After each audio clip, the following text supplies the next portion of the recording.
A Isabel vai-nos falar da sua experiência cotidiana. Guimarães, um castelo, um paço, uma igreja, um museu. Envolver pessoas e gerir património. É uma realidade que conhece bem há vários anos e que irá seguramente abordar na perspectiva do que tem sido o nosso trabalho nestes 2 dias de encontro, que é exatamente no aspecto da gestão. Portanto, sem mais, e uma vez que já temos a sala muito composta, vamos dar início então a esta conversa.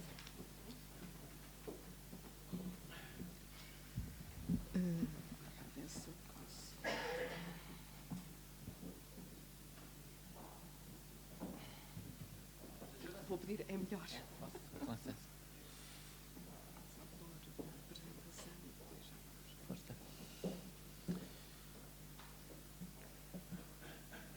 No início. Aqui? Bom dia a todos. Começo por agradecer o convite. Venho falar-vos de gestão. Confesso que é uma coisa para que eu não estou formada e que são zero à esquerda em números, mas que gosto vivamente de gestão. Dizer-vos que vou falar-vos de algumas coisas, não da totalidade da gestão. E vou falar-vos de alguns problemas que parecem insolúveis ao longo dos anos. Ora bem, eu sou diretora de uma unidade orgânica que depende da Direção Regional de Cultura do Norte e que é constituída por 4 monumentos nacionais e que, portanto, um museu, um paço, um castelo e uma igreja e depois mais um edifício de serviços, o Museu de Alberto Sampaio, o Paço dos Duques de Bragança, o Castelo de Guimarães e a Igreja de São Miguel. Estamos a falar de instituições que andam sendo imóveis. E, portanto, já ontem aqui o Orlando nos falou nisto. Vamos ver o Paço dos Duques. É quartel militar no final do século XIX, início do século XIX, portanto pertence ao Ministério ou Secretaria da Guerra. Aqui eu simplifiquei porque deve ter mudado de designações.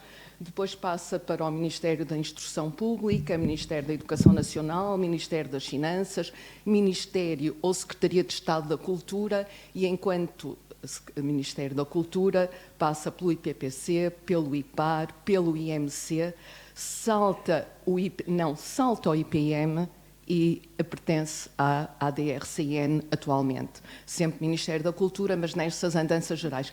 Felizmente nunca ninguém pensou em mudar o nome dos museus, porque se ao mudar de Ministério ou de Secretaria mudássemos o nome dos museus, isto ainda seria muito mais complexo. Portanto, esta unidade museus tem a sua força, reparem, não tem mudado de nome.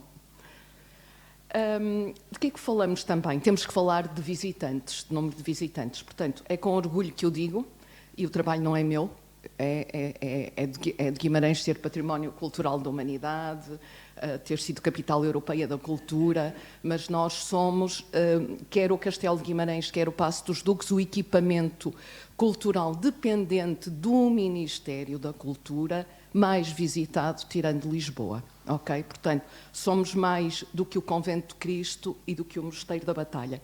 E se compararmos o Museu de Alberto Sampaio, que não é daqueles monumentos, não é como os museus nacionais, o Museu de Alberto Sampaio é mais visitado que o Museu Nacional de Soares dos Reis no Porto. Portanto, estamos a falar de equipamentos que têm uma força de visitantes muito grande. E ainda agora telefonei a uma colega, às 2 colegas, porque eram números que eu não trouxe, em termos de visitas escolares, o Paço dos Duques tem 40 mil em 2022, teve em 2019 50 ou 60 mil, portanto somos o equipamento cultural do país mais visitado por visitas escolares e, portanto, é uma coisa que nós, como gestores, nos temos que preocupar. Adoro ter estrangeiros, adoro ter nacionais, mas não podemos deixar de trabalhar para o público escolar. E passemos. Falamos também de um quadro de pessoal. É um quadro pessoal com idades compreendidas entre os 32 e os 66 anos. Eu sou a segunda mais velha. Portanto, não estou ainda nos 76, mas quase. A média de idades é de 51 anos, tirando ali os assistentes operacionais, que são 4, que a média é dos 55. Não estamos mal para o panorama nacional, não estamos mal.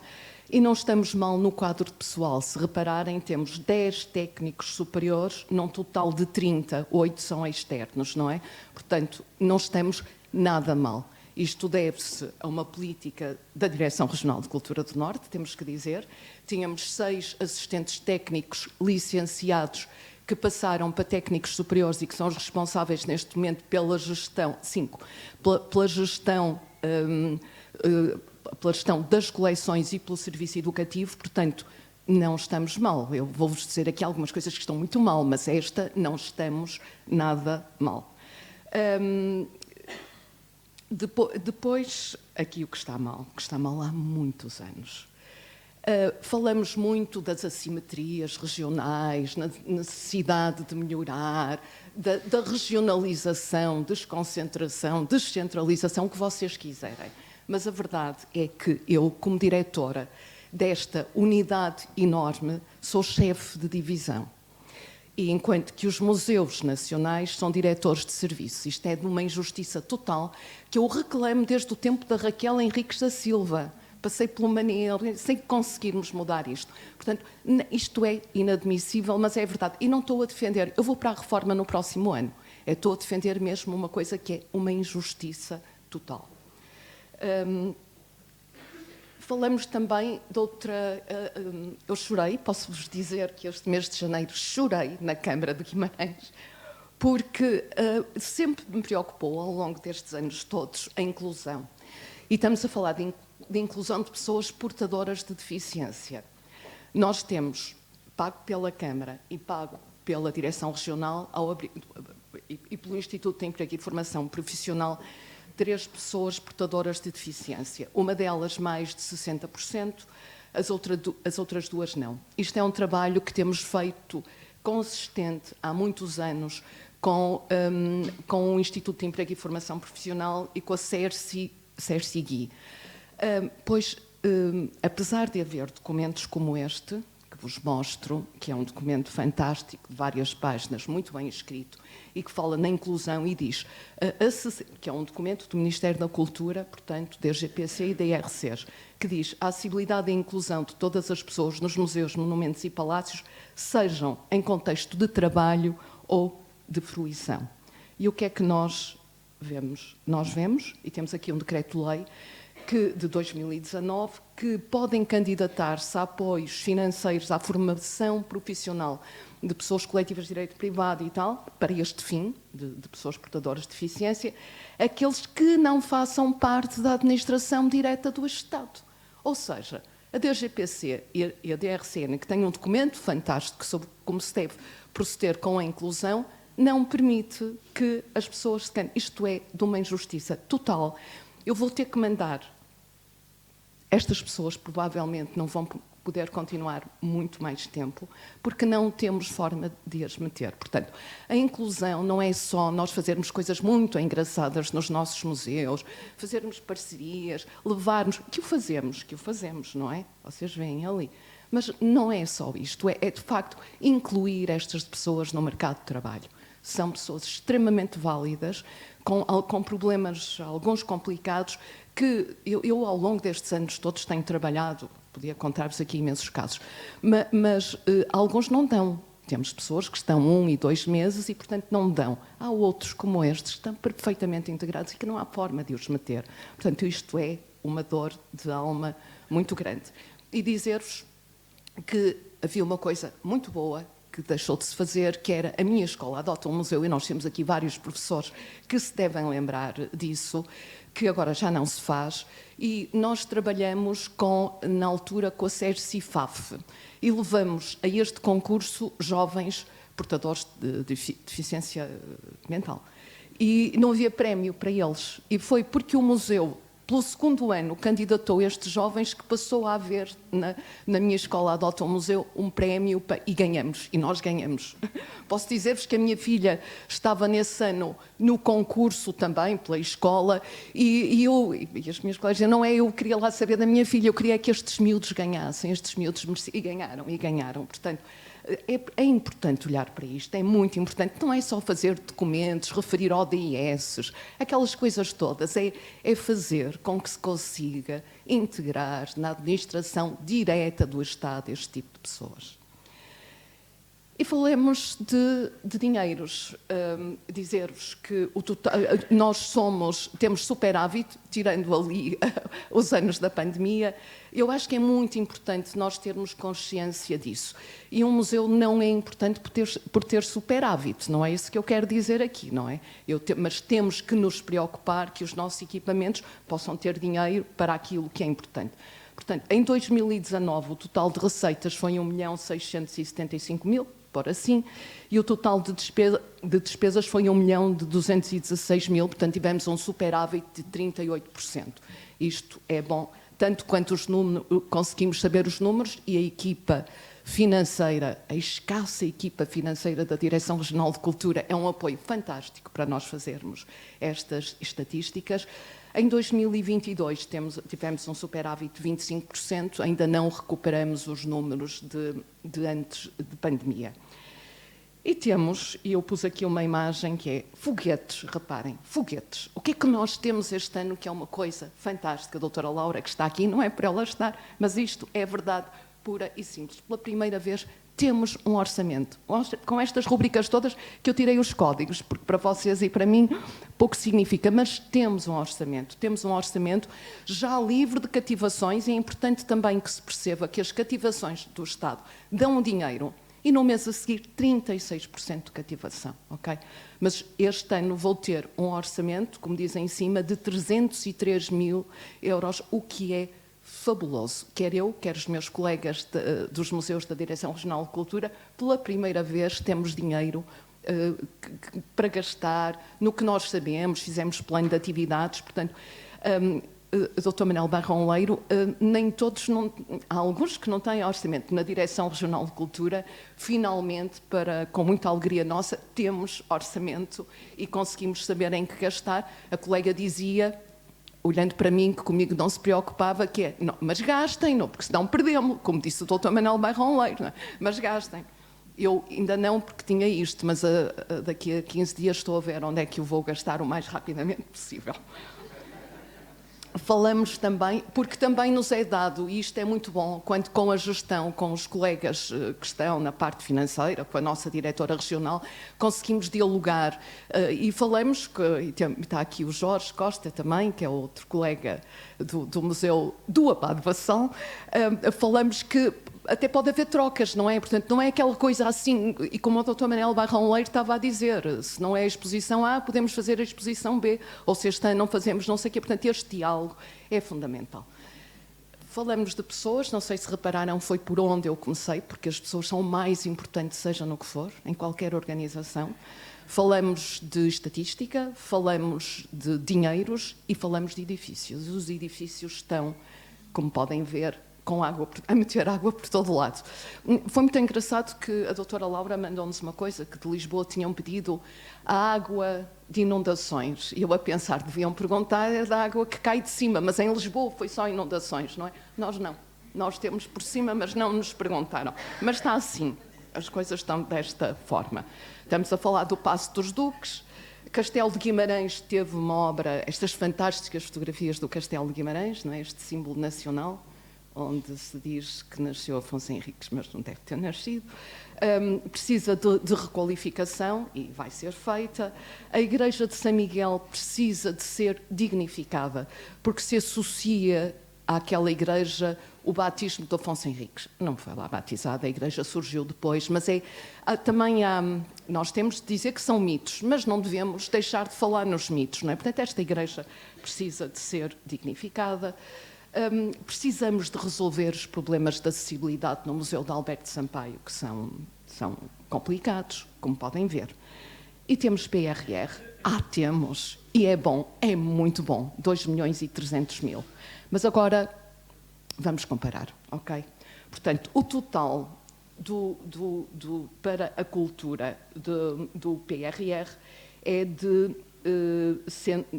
no total, por acaso não tenho o total, mas vou-vos dizer por regiões. Portanto, a região norte tem 20 milhões. A região norte tem a maior densidade de palácios, monumentos, portanto, sem dúvida. A região centro tem 29 milhões. E temos, vou só comparar com mais este, de Lisboa com 125 milhões. Ok, eu até compreendo. Lisboa diz, os nossos museus não têm tido obras há muitos anos. Verdade, verdadinha. Precisam de obras, verdade, verdadinha. O Paço dos Duques não tem obras de fundo desde 1959. Portanto, eu não quero que fiquem sem dinheiro. Eu quero é ter mais dinheiro para obras que são necessárias. Portanto, 2.300.000 para os meus equipamentos é bom, mas não é correto. É, como eu vos disse, o equipamento mais visitado pelos turistas, não é? Tirando Lisboa, e tem 1.400.000. Vamos fazer milagres com estes 1.400.000. Mas nós, e isso foi dito, ainda antes de PRR, quando foi feito um levantamento do que é que precisávamos, indiquei entre 12 a 16 milhões para obras de fundo, num equipamento que tem a parte elétrica de 59. Portanto, vocês imaginem, não é o que é um equipamento. Pronto. É estas chamadas de atenção que é importante fazer, não é? 125 milhões para Lisboa, ok. Que aqueles museus precisam? Precisam. Mas nós, se calhar, precisamos mais porque não temos sido cuidados ao longo de muitos anos. E aqui falamos... Eu vou pegar nisto... Vamos falar de leis, um bocado que é sempre importante percebermos o quadro legislativo. Então, começamos pela lei de 2001, que estabelece as bases da política e do regime de proteção e valorização do património cultural. Aqui diz-nos que o património cultural é uma atribuição comum, diz-nos que devem ser... que o Estado, as regiões autónomas e os municípios articularão entre si a adoção e execução das providências necessárias à realização. Portanto, é tudo aqui, tudo partilha, uma partilha enorme. Depois, na Lei Quadro dos Museus Portugueses, dito que se deve promover, de 2004, se deve promover a institucionalização de formas de colaboração inovadoras entre instituições públicas e privadas, tendo em vista a cooperação científica e técnica e o melhor aproveitamento possível de recursos dos museus. Vamos para 2019, que desenvolve o quadro de transferência de competências para os municípios no domínio da cultura e diz que são transferidas competências de gestão, valorização e conservação de parte do património cultural que, sendo classificado, se considere de âmbito local e dos museus que não sejam denominados museus nacionais. Ora, como eu sou chefe de divisão, não sou museu nacional, logo nós vamos para a região. Eu deduzo pela lei, é o que aqui diz, não sei, vamos ver se será. Quando falamos agora da alteração da Lei Orgânica das Comissões de Coordenação e Desenvolvimento Regional, podemos ler no anexo que proceder-se-á, isto digo agora eu, à integração nas CCDRs dos serviços desconcentrados de natureza territorial, designadamente nas áreas da saúde, cultura, e cá está a cultura. E depois, na resolução do Conselho de Ministros, a última coisa que nos é dada, diz que compete às CCDRs dar apoio técnico em articulação com a DGPC a quem? A museus integrados na rede portuguesa de museus que não lhe tenham sido afetos. Ou seja, há museus que vão passar, os nossos, da DRCN, que vão passar para as comissões de coordenação. Vocês sabem quais ou como? Não, eu também não. Confesso que também não sei. E acima de mim também acho que não se sabe. Pronto, isto já vos li, que é a última, não é? Portanto, dar apoio técnico a museus que não tenham sido afetos às CCDRs. Do que falamos? De uma proposta. Dizendo-vos que esta minha proposta é, diria, eu vou fazer plágio da Irene Lisboa, eu trago-vos uma mão cheia de nada e outra de coisa nenhuma. Mas vamos ver, enfim, é uma proposta. Ou é uma reflexão, mais do que uma proposta. Comparemos organogramas. Organograma da Câmara Municipal de Guimarães, onde o Paço, o Museu estão inseridos. A Câmara tem 1.742 funcionários, 9 ou 10 departamentos, 30 divisões, aquilo que eu sou, chefe de divisão, e vários gabinetes. Comparemos com... E tem um território limitado, Concelho de Guimarães. Comparemos a DRCN com aquele vasto território, que aqui isto faz parte também, tem 267 funcionários. E agora, peguemos no quadro de pessoal, só para ver assim, em comparação com Câmara e DRCN, nem podemos falar em chefes de divisão, porque a Direção Regional de Cultura, só para ficarem com a ideia, tem 5 chefes de divisão, que somos nós, os diretores de museus, tem uma chefe de divisão do Serviço Financeiro, um diretor de serviços da DSBC e não há mais chefias intermédias. Se compararmos, por exemplo, o Departamento Financeiro da Câmara Municipal de Guimarães são 64 pessoas. O Departamento de Recursos Humanos são 23. Somando, e está ali escrito, senão eu enganava-me na conta, são 87. A divisão de gestão financeira e de recursos, tudo junto, são 19 pessoas. Não é? Poderíamos comparar a divisão de contratação pública e gestão de financiamento da Câmara Municipal, são 23 pessoas. E nós temos o Miguel Rodrigues, que trata, e pouco mais, e colegas que apoiam, não é? Por exemplo, o Departamento Jurídico. O Departamento Jurídico da Câmara Municipal são 79 funcionários. A Direção Regional não tem um departamento, nem sequer tem uma divisão, tem 2 juristas, esforçados colegas. Enfim, e não vale a pena estarmos a comparar mais. Falemos agora de números, comparemos 5 números. O orçamento da Câmara Municipal de Guimarães são 46 milhões. O ano passado deu 11 milhões para recuperar o Teatro Jordão, um excelente equipamento, 11 milhões, o Teatro Jordão. A Direção Regional de Cultura tem, no total, 21 milhões. O orçamento da cultura da Câmara Municipal de Guimarães são 8 milhões, números redondos, 8 milhões. E não tem aqui os edifícios, nem tem o pessoal, portanto é atividades e investimento, não é? Aqui nestes milhões não estamos a considerar. Portanto, vejam, digamos, o orçamento da cultura, isto é um exemplo para o país, como será o da Câmara de Lisboa ou do Porto. No caso de Guimarães é 5,4% do orçamento, não é? Apostar na cultura. O nosso, como vocês todos bem sabem, andamos há não sei quantos anos a lutar por 1%, né, para a cultura. Portanto, o que é que falamos? Da necessidade de uma gestão partilhada, de uma proposta de um projeto piloto. Eu não acho que as coisas devam avançar. Ok, agora muda-se tudo, como já vimos ali, não é? Não. Acho que se deviam tentar haver um projeto piloto. A ideia é minha, ok? Estou como aqui uma sugestão que eu estou a dar, da proposta de um projeto piloto. Quer dizer, eu só digo que é minha para que não pensem que se alguma coisa cair é em cima de mim que deve cair. Portanto, o que eu falo é da proposta de um projeto piloto envolvendo a cogestão da unidade orgânica Museu de Alberto Sampaio, Paço dos Duques de Bragança e Castelo de Guimarães, com o município de Guimarães. Estamos a falar de um município que conseguiu ter um centro histórico que é aquela joia, portanto, que é património cultural da humanidade, que foi capital europeia da cultura, que trata dos 39 mil metros quadrados à volta do Paço dos Duques, que pertence ao Ministério da Cultura, à Direção Regional, ao Paço, e que tratam sem pôr tostão, como compete a uma autarquia, porque aquilo é de todos nós, não é? Mas podia não dar, também não era obrigada, e dá. E quando nós olhamos, isto é Guimarães, ali assim com aquele castanho é a Câmara Municipal, acima da Câmara está o Castelo, a Igreja de São Miguel e o Museu, e o Paço, abaixo está o Museu e está o Palacete da Praça de Santiago.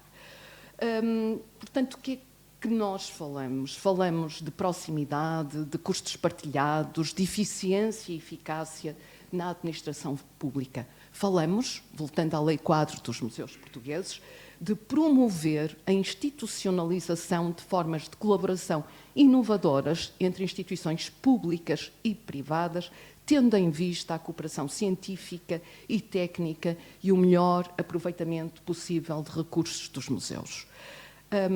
Na preparação de candidaturas, na cedência de carros, no tratar dos jardins, de nos ajudarem na parte elétrica. Portanto, são parcerias que nós temos informalmente, mas que acho que de alguma forma devia constituir um projeto piloto. Já não vai ser comigo, mas fica a proposta. Modelos possíveis. Uma amiga minha e colega nos museus, Alexandra Cerveira Lima, posso dizer o nome, disse-me, olha, não te esqueças que há a cogestão das áreas naturais protegidas de âmbito nacional, portanto, que é um projeto que envolve várias estruturas e bastante interessante. Há parques de Sintra, que vamos ouvir falar logo à tarde.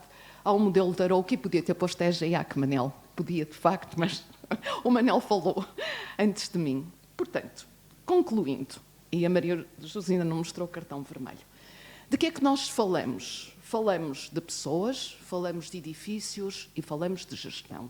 Do que é que precisamos, veementemente precisamos? De conhecer o que nos está destinado. Vocês imaginam que era a nossa vida pessoal se não soubéssemos como era o amanhã, ou as nossas férias, os netos? Portanto, nós precisamos de conhecer o que nos está destinado.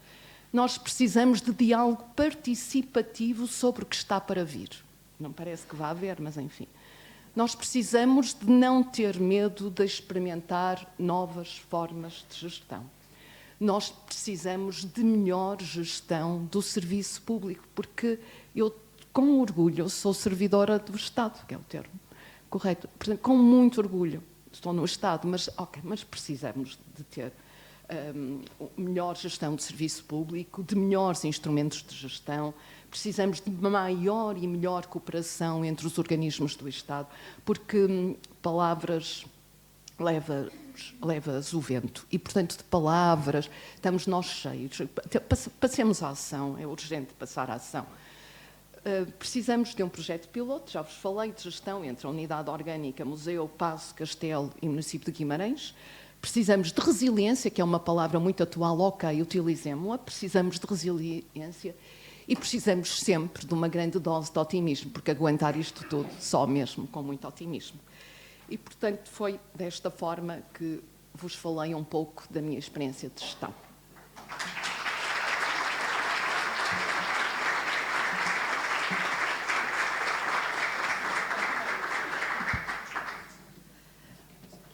Eu vou pedir então aos oradores da manhã que se juntem a nós aqui na mesa e vamos ter um tempo que eu penso que é razoável para conversarmos então sobre todos os desafios que nos foram colocados hoje de manhã.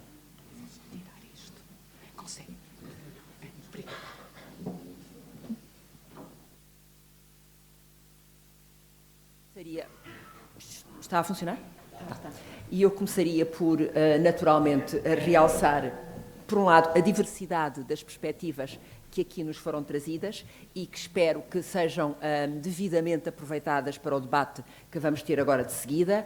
A experiência da Pilar é particularmente interessante para responder ao desafio aqui colocado da Isabel de pensar novas formas de gestão, mas também, e isto é quase uma brincadeira privada, de ver como é que a Pilar responde a algumas das propostas que a Isabel aqui faz, porque ali tivemos a situação inversa. Tivemos um equipamento que estava em mãos chegou a ser do Ayuntamento. Não? Era. E que depois passa para um nível superior, portanto, há uma centralização da gestão, portanto, vai no sentido oposto daquilo que a Isabel nos fala e terá havido as suas razões num país em que existem autonomias bastante definidas. Portanto, isso vai ser um dos temas que eu gostaria que a Pilar nos explicasse, porque é que foi sentida esta necessidade e as consequências depois ao longo dos tempos, não é? Por outro lado, em relação à Isabel, é um tema que nós as duas conversamos muito e também por isso eu penso que pode ser aprofundado à luz daquilo que até tem sido já a experiência de 3 ou 4 museus nacionais que passaram para os municípios e que eu saiba a coisa não tem corrido bem. Bom, mas podemos depois falar mais sobre o assunto. Em relação também àquilo que naturalmente a Isabel nos traz, todos nós sentimos que muito do que são as nossas preocupações seria resolvido se a lei fosse cumprida. Tão simples quanto isto. E, portanto, seria também aqui um bom momento de reflexão, enquanto cidadãos, que é aquilo que nos iguala a todos nesta sala, seja qual for o local de onde exercemos o nosso cotidiano, enquanto cidadãos, e a isso chamo todos vós a exprimir a vossa opinião, o que é que podemos fazer, em que é que todos nós podemos agir por forma a mudar a percepção daquilo, a percepção e a ação daquilo que temos que realizar. E, naturalmente, Manuel, a pergunta com que todos nós ficámos depois da apresentação foi, parece simples. Porque é que, ao longo dos anos e das sucessivas experiências por que foi passando, onde é que está a pedra no sistema? Voltamos à mesma, não é? O que é que nós, enquanto sociedade, porque eu penso que também passa muito por aí, temos falhado ao não exigir que se cumpra aquilo que, bondosamente, até acaba por ser vertido em letra de lei. E não vou falar mais porque não é essa a minha função, é, sobretudo, ouvir as vossas perguntas e ouvir as respostas dos nossos oradores de hoje de manhã. Portanto, Luís Raposo, ali, por favor, aqui à frente, na fila da frente. Já agora, eu ia pedir que se identifiquem antes de começar a falar. Luís Raposo, do ICOM. Eu primeiro quero agradecer muitíssimo. Foi um riquíssimo, já ontem tinha sido, mas um riquíssimo painel hoje em dia e que nos mostra que, no fundo, há muitas vias possíveis que podemos trilhar. Eu estou totalmente de acordo com a Isabel que não devemos ter medo de as experimentar. Claro, com otimismo também. Mas agora acrescentaria um mas. Nós portugueses somos conhecidos por dizer qualquer coisa e depois acrescentar um mas. Eu vou acrescentar o meu primeiro mas. E o meu primeiro mas é que não há mais otimista do Dr. Pangloss. Era o máximo do otimismo, não é? E, portanto, também não sejamos doutores Panglosses.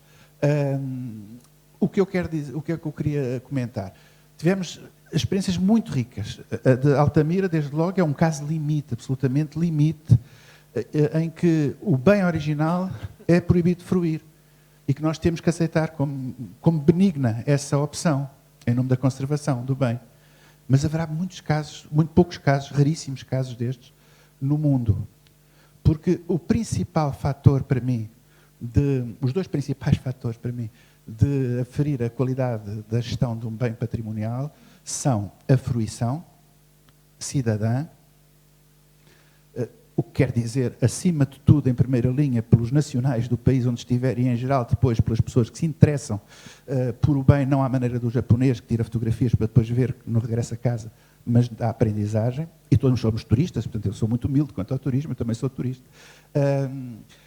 Isso é o primeiro, e o outro é a conservação do bem, evidentemente. E, portanto, nós à tarde vamos ter um painel em que eu vou moderar com muito gosto, com duas experiências muito interessantes também. Quando eu digo interessante, os chineses, como sabem, dizem que vivemos tempos interessantes quando eram tempos de guerra, não é? E que havia grandes transformações possíveis no horizonte. E são duas experiências interessantes, o que eu não quero dizer que esteja a dizer que concordo ou discordo delas, são interessantes. Mais duas que vão se acrescentar, no painel que eu depois vou moderar. E todas elas admito que possam ter vantagens e aspectos negativos. Esta de Altamira é um limite absolutamente único, porque quando eu vejo êxito de gestionário em sítios que praticamente expulsam os portugueses, no caso português, falamos de Portugal agora, ou se estivéssemos a falar na Roménia, ou noutros países que eu conheço, não acho que seja êxito gestionário nenhum. Portanto, no caso da EGA, que o Manuel, parece que é simples, de facto. Eu já há bocadinho na pausa do café eu comentava um bocadinho isso com ele. Parece que é simples e de algum modo é. Mas é preciso que tenha uma galinha dos ovos de ouro em que assentar. Neste caso é o Castelo de São Jorge. Porque se não houver receita de base, e depois a Câmara Municipal, que também tem maior capacidade de investimento, apesar de tudo o que o próprio Ministério da Cultura, acho eu, e as várias câmaras no país, quando querem, também é muito variada a situação, mas quando querem. E, portanto, tendo realmente receita própria, que pode redistribuir, inclusive por teatros, pelos teatros municipais, não é só pelos monumentos e museus. Bom, as coisas tornam-se um bocadinho mais fáceis. Claro, depois ajuda muito o modelo gestionário, que o Manel muito bem caracterizou, sem as amarras quase impossíveis que nós vivemos nos museus administrados diretamente por Estado, pelo Ministério da Cultura. Há ainda uma experiência que infelizmente não podemos, pensámos eu trazer aqui, mas não trouxemos, que ainda eu acho que é melhor que a da EGEAC, sendo que a da EGEAC eu também acho que avaliou positivamente, que é a da Rota do Românico, que ainda é mais difícil, porque é um conjunto de câmaras municipais e, portanto, a situação ainda é mais... E, à partida era tudo deficitário, e conseguiram valorizar os monumentos, haver investigação e ser uma coisa que dá gosto, não é? Portanto, há modelos dessa natureza, municipais ou intermunicipais, muito interessantes. Mas, infelizmente, isso não se aplica para os... Temos mais de 4 mil monumentos nacionais no país. E a grande maioria nunca se poderá aplicar esse tipo de modelos. E o problema é que não é o caso da EGEAC, porque já era património municipal antes. Quando retiramos do sistema as galinhas do ovo de ouro do sistema, pior fica para esses todos. Se o Ministério das Finanças não der dinheiro, pelo contrário, vai buscar dinheiro, não é? Aos que podem ser superavitários, não é? Portanto, a situação não é tão simples como isso, embora do ponto de vista operacional, gestionário, pura e simplesmente, seja aparentemente simples, não é? E depois, a Isabel, que termino com esta referência, quando a última vez tu apresentaste, mais ou menos, enfim, as ideias básicas são as mesmas, no encontro do ICOMA, as tuas ideias que foi em Évora, se bem que nos lembramos todos, eu fui dos poucos que estive muito de acordo com a tua ideia de poder haver uma cogestão, no limite uma transferência até, de um ícone nacional daquela natureza para a gestão municipal, ou pelo menos com uma grande intervenção municipal. Praticamente estavam todos contra. Agora acho que mudou um bocadinho o ambiente na sala, não sei, mas diria que mudou bastante. Pronto. Tu continuas a estar contra. Eu também. Estava ali um senhor ao fundo. Foi primeiro. Peço desculpa, mas enfim, tenho esse privilégio de ver primeiro. Antes de mais, bom dia. Sou o Diogo Gomes, não estou aqui em representação de nenhuma instituição. Sou um jovem estudante, acabado de sair da universidade.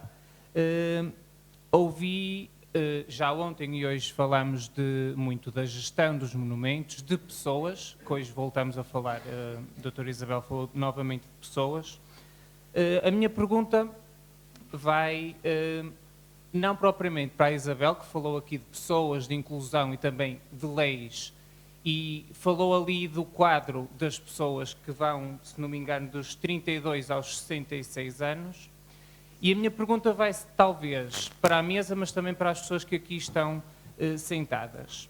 O que é que acham ou o que é que podemos fazer para impedir, de certa forma, estes concursos de mobilidade que impedem-me, a mim, enquanto jovem, de concorrer a um posto de trabalho nos museus, porque ainda não estou inserido na função pública e, de certa forma, a maioria dos concursos são mesmo por mobilidade. E eu, enquanto jovem, infelizmente, vejo um futuro em que tenho que entrar para um cargo que não é a minha área, em que tenho que concorrer para a função pública, estar inserido nesse posto de trabalho num X tempo, quase que contrariado, porque no fundo estou a desempenhar um emprego que não é a minha área, para depois então tentar esta mobilidade. Queria saber então qual era a opinião geral sobre este tema. Obrigado. Eu iria passar à Isabel, porque estão aqui no painel, está mais próxima dessa realidade. Nós temos falado muito do Ministério das Finanças e sem Ministério das Finanças. A Direção Regional de Cultura, olha aqui o nome da minha diretora, pediu há imenso tempo a abertura de concursos externos, porque é por concursos externos que as pessoas devem entrar, sem dúvida nenhuma, e não é possível. O último concurso que houve foi com o Manel Barroleiro, que entraram os assistentes técnicos, os vigilantes, e que entraram pessoas, por exemplo, o caso que eu estava a referir do Paço dos Duques, portanto, há 12 anos atrás, acho que vai 12 ou 14, entraram para assistentes técnicos, vigilantes, pessoas com licenciatura e mestrado, que se mantiveram no serviço durante esses anos, a fazer serviço educativo e, portanto, recebendo como assistentes técnicos, e que a Direção Regional conseguiu, finalmente, e também houve na DGPC, o Ministério da Cultura, passar para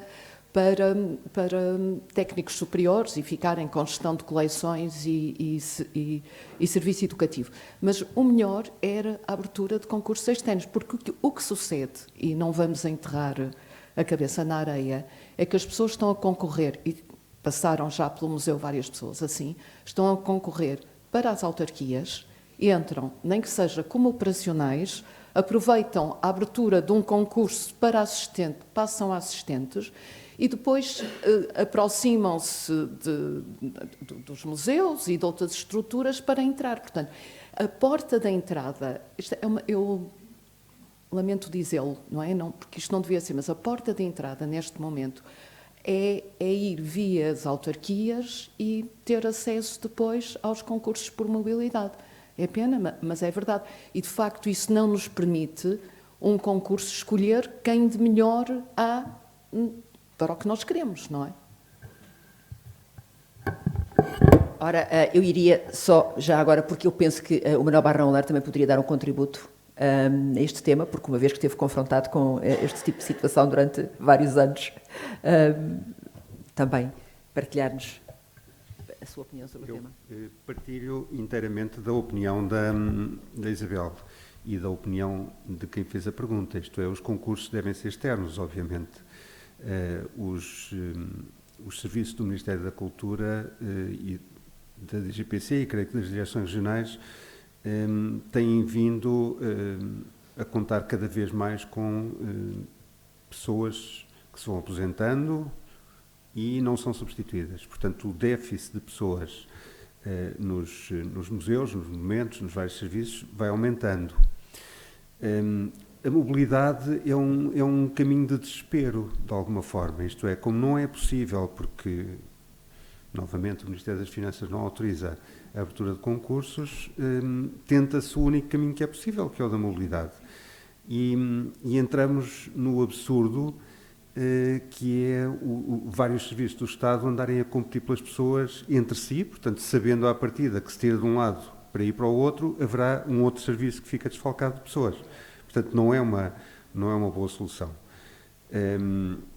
Enfim, não sabia que o último concurso externo tinha sido aquele que eu e a Clara Camacho conseguimos pôr de pé. E devo dizer-vos que nessa altura, portanto, isso foi em 2008, 2009, creio eu, nessa altura foram precisos vários anos de esforços constantes com o Ministério para que os concursos fossem abertos e foi necessário qualquer coisa que não recomendo a ninguém, foi necessário que alguns museus nacionais fechassem parte das suas áreas de exposição para que o poder político percebesse que tínhamos chegado ao limite. Mas isto é algo que nunca deveria acontecer, naturalmente. Eu considero que há uma forma expedita de resolver o problema, porque ela situa-se a um plano mais genérico em termos políticos. E a forma de o resolver é que, no novo modelo de governação do país, exista o Ministério das Finanças e da Cultura.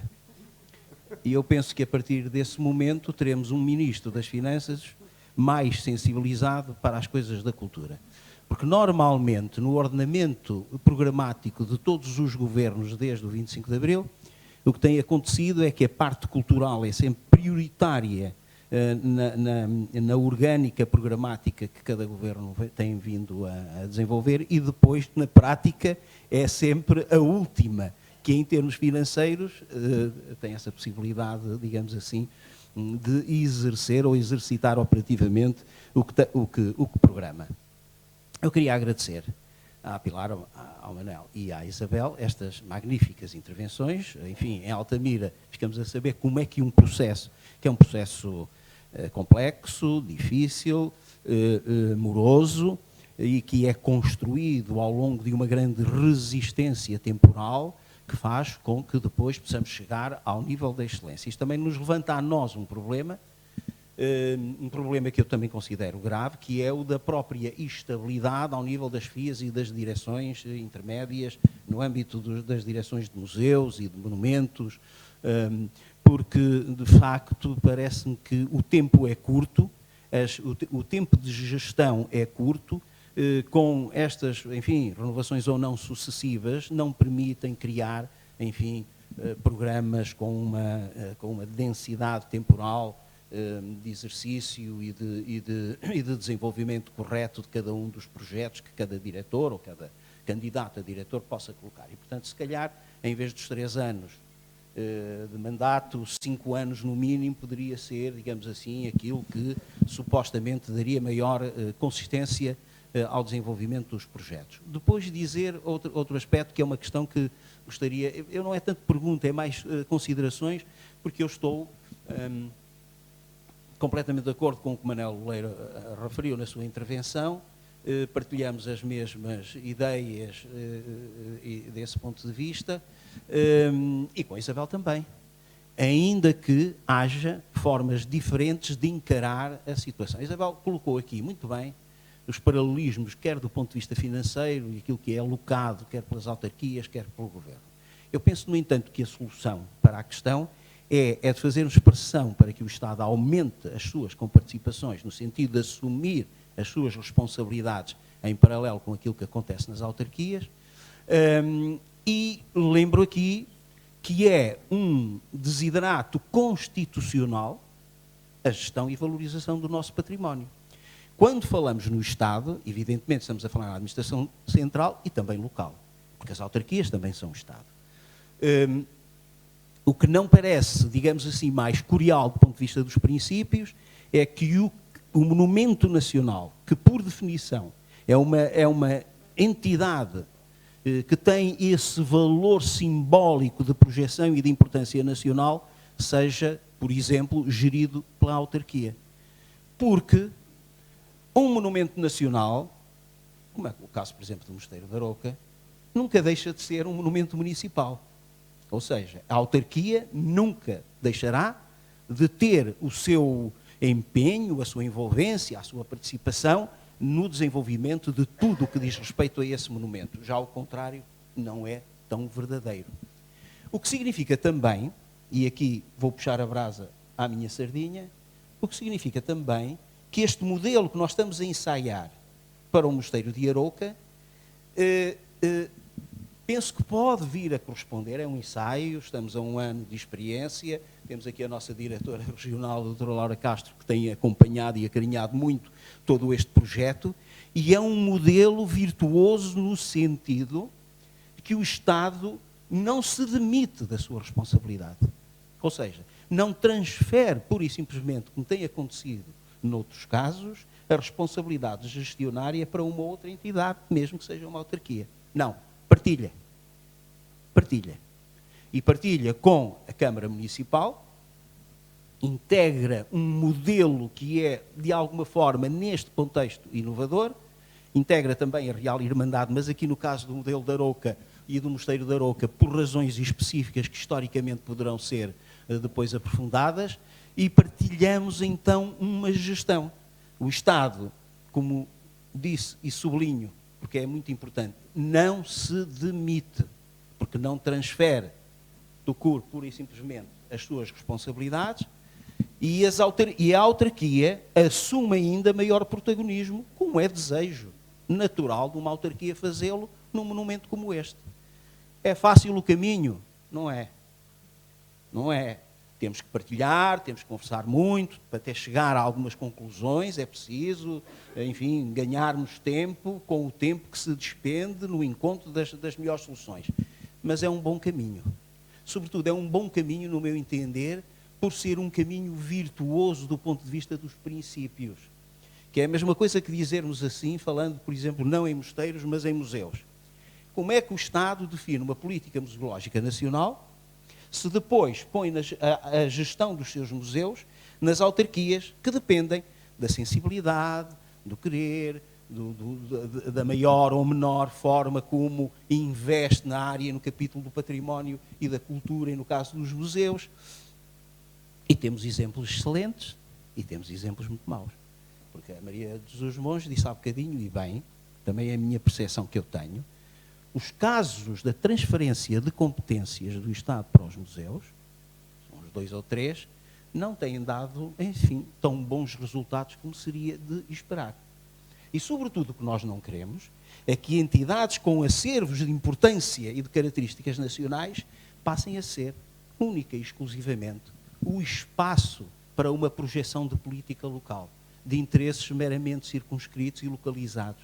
O que nós queremos é que essas entidades e essas instituições assumam um papel de maior relevância no contexto nacional para que, precisamente, possam constituir como esses instrumentos basilares da identidade nacional. Dou-vos o caso, por exemplo, onde eu fui dirigente do Museu Grão Vasco, Museu Nacional Grão Vasco, em que, em conversa com o falecido Presidente da Câmara, de boa memória, em Viseu, lhe colocamos precisamente essa questão de se saber qual era o entendimento dele. E ele o que dizia era o seguinte: eu não quero mais um museu municipal. Não quero transformar o Museu Grão Vasco num museu municipal. Eu quero que ele seja nacional. E quero que, por força deste estatuto e dessa simbologia, aumente a qualidade e o prestígio desta cidade e deste território. Que bela perspectiva. Que bela forma de entender a importância de um património que está acima, de facto, da região e do território. Bem, peço desculpa, estou-me a alongar demais. Era este mais ou menos o meu, enfim, a reflexão que eu gostaria de fazer em função das excelentes intervenções que todos aqui tiveram e a quem agradeço muito. Obrigado. Vamos dar a palavra agora à minha colega. E eu vou fazer só uma pequena introdução, porque... O que é que eu fiz? Bom. Quem vai falar agora é a pessoa que é responsável por um museu que, sendo uma referência absoluta a sul do Tejo, tem vivido um calvário administrativo e, neste momento, aparentemente, tudo volta a ficar em aberto. Para além disso, ela tem uma longa carreira de servidora pública e, portanto, é alguém que eu sei que tem acompanhado todas estas questões com o seu olhar crítico. Diolinda, por favor. Muito obrigada. Muito obrigada por essa apresentação que me facilita bastante a vida. Eu queria começar por um pequeno esclarecimento ou pedido de... eu suponho que esta solução que a Isabel apontou como uma mais fácil via de entrada nos museus, através da mobilidade a partir dos municípios, não é bem verdade. Ou seja, aquilo que eu tenho como informação, e se houver alguém que perceba mais do assunto desta questão jurídica, que me corrija. A mobilidade do Estado Central para as autarquias não pode ser impedida pela tutela, pelas chefias. Mas o contrário sim. Ou seja, se as câmaras recrutam uma pessoa e essa pessoa depois quer sair, mesmo com a existência 6 meses depois, se a autarquia não quiser, não sai. Não é? Portanto, nem por aí, nem por concurso. Mas é um concurso que só é aberto para a mobilidade, é isso? Bem, pronto. eu penso que... Pois, por aí sim, mas pronto, tudo bem. Passando à frente, a questão, como a Maria de Jesus introduziu, eu estou a falar como responsável neste momento pelo Museu Rainha Dona Leonor, em Beja, que nasceu há 100 e picos anos, no seio da Junta Distrital, depois Assembleia Distrital e depois Comissão Intermunicipal. O museu passou para o Ministério da Cultura há 3 anos, porque a situação era absolutamente catastrófica, não é? A todos os níveis. Dizer que a solução da passagem para as autarquias é uma solução admissível, eu acho que tem vários riscos. Por um lado, nós sabemos que as diferenças entre as autarquias, entre os municípios, são absolutamente abissais. Podemos também argumentar que não se pode legislar a pensar nesta Câmara ou naquela, não é? Tem que ser a legislação tem que englobar tudo.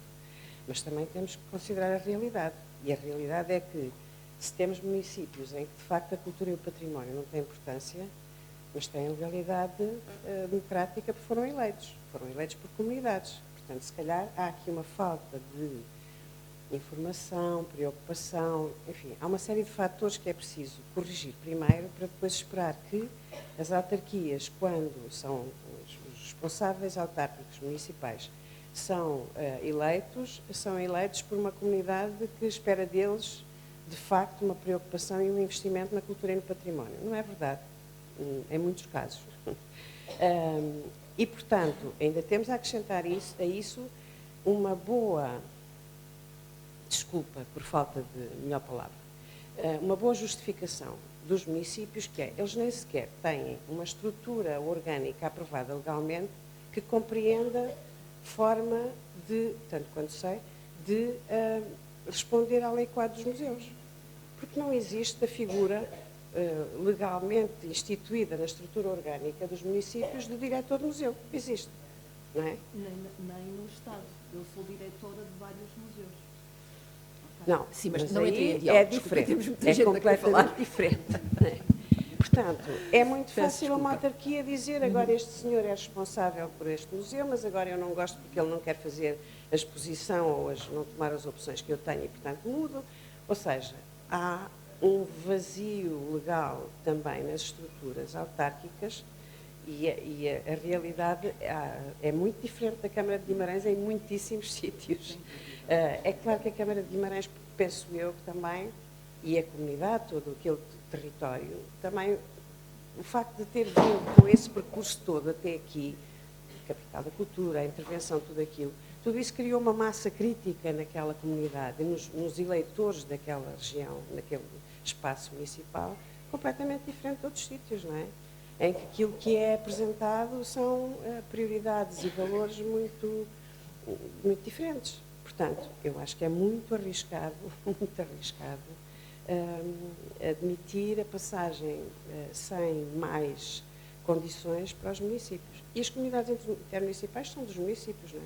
Aliás, eu tenho essa experiência, vivi de perto e sei bem como aconteceu. Portanto, acho que há esses riscos a ter em conta. Muito obrigada. Eu ia aproveitar agora para pedir à Pilar justamente para contar a experiência dela do que foi as mudanças de tutela. Bueno, más o menos estoy entendiendo el debate de lo que habláis de las transferencias. Claro, la transferencia de la gestión de la cueva de Altamira desde el Ayuntamiento al Estado sucedió en 1978,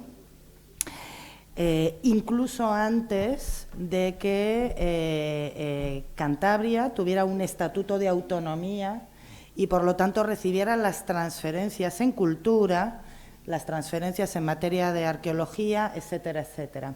Sí, estamos hablando de hace mucho tiempo. Y además esa transferencia de la gestión vino acompañada de una contraprestación económica. Una contraprestación económica que aún hoy se mantiene y anualmente el Ayuntamiento de Santillana del Mar, insisto, una población de 4.000 habitantes, recibe 265.000 euros anualmente por haber transferido la gestión al Estado. En este periodo de tiempo, el Ayuntamiento es verdad que no ha vuelto a reclamar la gestión, pero en cambio sí que ha entrado la comunidad autónoma en determinados momentos a reclamar la gestión de Altamira. Con lo cual, en los 23 años prácticamente ya que yo llevo en el museo, hemos pasado por muy diferentes momentos de presión de la región para recuperar la gestión de Altamira, basándose en argumentos turísticos y económicos. Es decir, las demandas para recuperar la gestión estaban basadas en la necesidad de abrir la cueva a más visitantes, a pesar del museo ya funcionando y a pesar de los datos económicos de retorno que he presentado antes. Por lo tanto, en estos 22 años que yo llevo trabajando en el Museo de Altamira, 21 años de funcionamiento del nuevo museo, es verdad que desde el museo hemos tenido que demostrar una gestión eficaz y eficiente para frenar esas reclamaciones que estaban basadas no exclusivamente en criterios de gestión cultural, sino en criterios económicos. Y ahora es una época muy buena, todos estamos de acuerdo. La comunidad autónoma, el ayuntamiento, de que el Estado gestiona adecuadamente la cueva de Altamira, a través del museo, en este caso, y todos estamos de acuerdo. No siempre ha sido así, e insisto, también ha dependido mucho de las voluntades políticas de quien estaba en el gobierno de la región y las sensibilidades hacia la cultura de los diferentes equipos de gobierno. La ventaja de pertenecer al Estado es que nosotros, desde los museos, no estamos tan expuestos a voluntades políticas, porque los directores de museos tenemos una estabilidad presupuestaria anual. No es una cosa muy boyante, pero es suficiente para cumplir con nuestra misión y para desarrollar proyectos.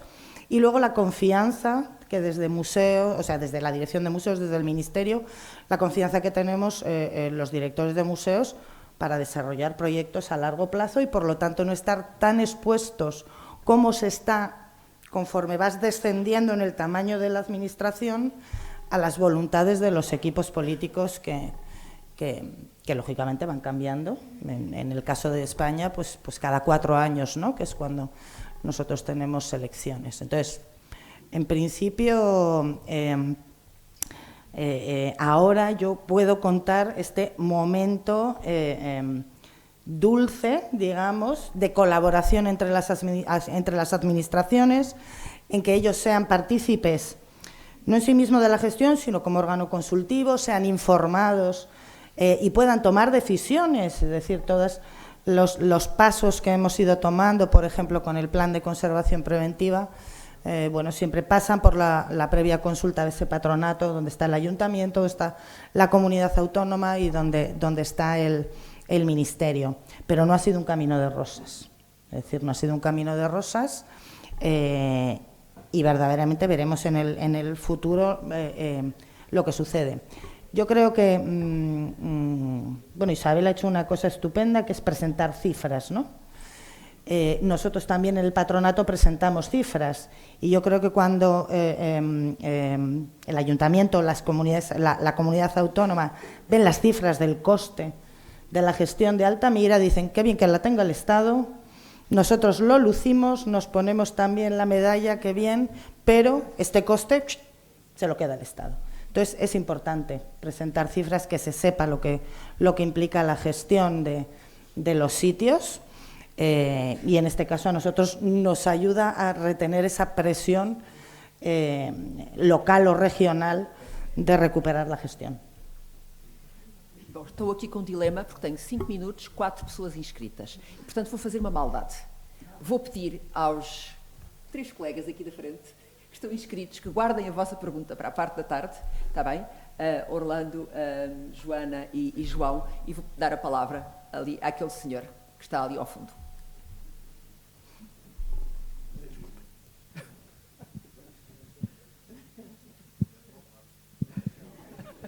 Bom dia a todos. Eu agora fico com peso acrescido, não é? Não sei se será ou mais, mas não fui eu que fiz a maldade e os atos ficam com quem os pratica, doutora Maria.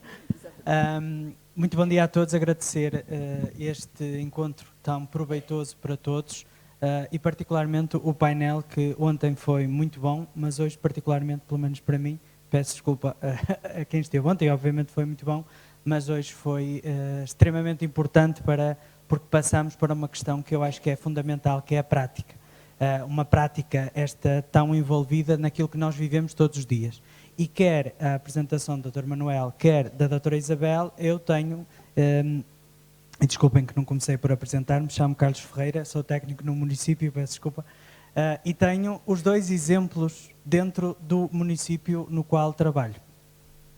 Primeiramente temos uma exposição, que é uma exposição que foi constituída para ser uma exposição de longa duração, mas a verdade é que foi todo o edifício erguido para ser um museu. Só não foi porque dentro da candidatura nós não conseguimos definir que fosse um museu. No entanto, todo o edifício é um museu.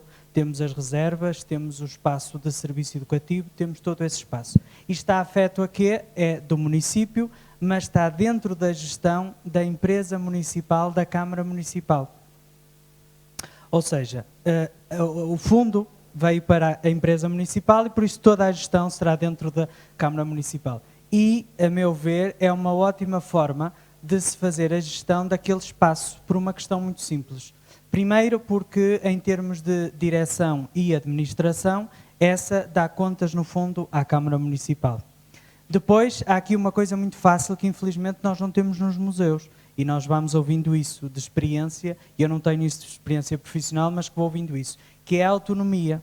Porque há coisas que vão, efetivamente, à administração, não é? Mas que não vão com tanta regularidade ou com tanta necessidade como, por exemplo, simplesmente para custar uma lâmpada. Porque não existe isso, não é? E este é um exemplo. Depois, há uma outra coisa que eu acho que pode facilitar imenso, que é, e que o Dr. Manuel certamente saberá isso melhor que eu, mas que não abordou, pelo menos, obviamente não poderia abordar tudo, que é a questão dos recursos humanos. Porque a Câmara Municipal, é verdade que tiramos de um sítio para o outro, mas muitas vezes o funcionário que está na Câmara Municipal, por delegação de competências do Presidente da Câmara, pode estar também na empresa municipal, digamos que, a prestar algum tipo de apoio à empresa municipal. O que é verdade que, voltamos à questão, tiramos funcionários de um sítio para o outro, mas a verdade é que muitas vezes precisamos de algum tipo de trabalho, por exemplo, dentro da Divisão de Cultura da Câmara. Juntamente, se tivermos alguém do Serviço Educativo da Divisão de Cultura da Câmara, pode muitas vezes também estar a colaborar na própria empresa municipal para isso mesmo. Este é um exemplo. O segundo exemplo é um mosteiro que pertence à Direção Regional de Cultura do Norte, é um mosteiro de Pombeiro, como a doutora Isabel disse. O Darouco, o doutor Agostinho, está a dizer que é muito bonito, mas nada se compara ao mosteiro de Pombeiro, como é lógico, não é? A verdade é que o mosteiro de Pombeiro tem esta gestão tão difícil, que é a seguinte: nós temos uma parte que foi comprada pela Câmara, que era uma vacaria até 1997. Uma parte que é o mosteiro em si, que pertence à Direção Regional. Uma outra parte, que é a igreja, que temos a paróquia. E por isso temos a paróquia, temos as comunidades, temos uma parte do mosteiro que é usado para catequese e outros fins pastorais. E ao mesmo tempo temos ainda uma outra parte que é a Rota do Românico, que também trabalha no mosteiro. Resultado, temos aqui 4 entidades e que temos a necessidade de se organizarem, de se juntarem e fazerem talvez este que possa ser um modelo de gestão. E, tal qual como disse a doutora Isabel, eu acho que é extremamente importante, e como estava a dizer o doutor Agostinho, porque o mosteiro, o museu, o monumento é nacional, nós sabemos, pode-o ser, mas nunca deixará de ser municipal. Porque somos nós, é a nós que nos ligam para dizer se pudessem iam cortar as sílabas à entrada, porque é nós, porque somos nós que muitas vezes damos a cara, porque aquele edifício será sempre nosso, entre aspas, não é? E aí também acho que é uma responsabilidade, que é das câmaras, para terem este apoio e forçarem muitas vezes os executivos a entenderem o que é o património que eles ali têm. Porque muitas vezes o que acontece é que ninguém lhes explica o que é aquilo, para que é aquilo e o que é que podemos fazer com aquilo. Talvez isso seja um ponto importante. Peço desculpa de me ter alongado e peço desculpa. Obrigado. Olha, muito obrigada a todos, particularmente aos 3 oradores que possibilitaram este debate, que eu tenho esperança que possa continuar da parte da tarde. E, portanto, muito obrigada a todos. Vou passar a palavra ao Dr. Agostinho Ribeiro. Muito obrigado. E então, precisamente, para termos mais tempo logo à tarde para fazer o debate, eu ia propor-vos fazer-vos um desafio. Como sabem, ontem, ao fim da sessão, era suposto haver a visita ao mosteiro. que foi adiada para hoje, antes do concerto do órgão ibérico. O que eu sugeria, nós na organização fomos bastante benevolentes, porque entendemos que o período da refeição é sempre um período que deve ser abonado para trocar impressões e falarmos, mas como só vamos recomeçar às 15h30, eu iria sugerir que pudéssemos fazer a visita ao mosteiro às 14h30. Temos 1h30, antes das 14h30 até às 15h30 temos tempo de ver, enfim, o mais importante do mosteiro, e retomávamos o trabalho às 15h30, podendo depois ter mais tempo ao debate. Acham bem? Ninguém se opõe? Isto aqui é assim, tá, pronto, estamos combinados. Então até às 14h30 à entrada do mosteiro. Sim? Obrigado. Até já.